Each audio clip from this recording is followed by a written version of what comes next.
In a report presented to the Parliamentary Sectoral Committee on Foreign Relations, it was documented that Guyana does not currently see viable opportunities in carbon trading markets outside of the bilateral agreement with Norway. Head of the Office of Climate Change, Int'L Christian, told the committee that Guyana is in no position to trade twice in this regard. But Chair of this committee, Gail Teixeira, stated that the official document says nothing of the sort. We cannot trade twice a forest that we were already committed and currently still implementing on the bilateral. So once that comes to a close, we are free as a country That's to not engage what I'm asking, though. It doesn't say that we can't double bank. It doesn't say that it's a shift in policy. And that's what I'm trying to get at. This is what's written. And we have to go, as a committee, we are supervising and scrutinizing what Guyana has said to the world it's going to do. We appreciate all the work that you guys are doing in your different areas, all the loans and consultants and all those things.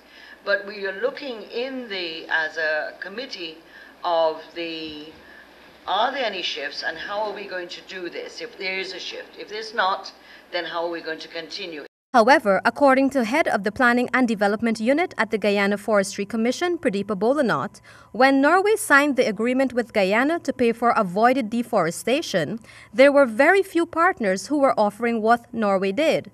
In fact, she says many years have passed and this remains the same. There was hope over the passage of time that might change, and other countries, to the point in the Guyana-Norway agreement, Norway only pays us 80% of what is earned.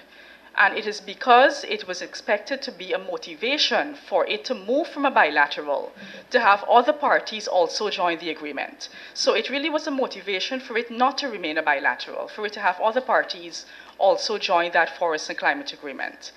That didn't happen, but also over the passage of the 7 years, we have not seen a lot of markets come about that are buying avoided deforestation credits.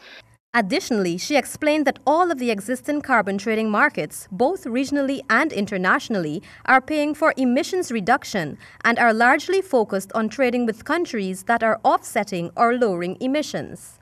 Now, for a country with high forest cover and low deforestation rates, it really meant that unless we started to rapidly deforest, like Brazil and Indonesia and other countries around the world that have shown high levels of deforestation rate, it really would be a non-starter for us to target those markets when we have not a substantial amount to reduce, because we're starting from a platform where our deforestation rate is low. The only option we would have to reduce anything substantial to be able to be an active part of these markets would be if we start to ramp up deforestation rates. Reporting for HGP Nightly News, I am Kristen Macklingam.